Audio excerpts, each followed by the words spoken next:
Башкортостан, гел бостан, Сөмбілістан нұры бостан, шунда туған, шунда өскен, Башқұрт атылы Арыслан. Сегодня у нас в республике исторический день в жизни башкирского народа. Впервые проводится международный диктант по башкирскому языку в 80 точках. Это в районах республики, в городах, в Уфе, в 4 местах. Все желающие пишут диктант по башкирскому языку.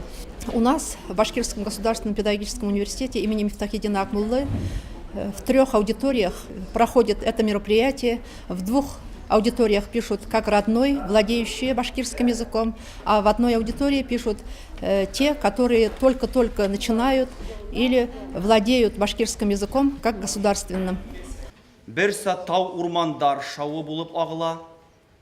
Надеемся, что данное мероприятие пройдет на должном уровне и будет способствовать популяризации башкирского языка.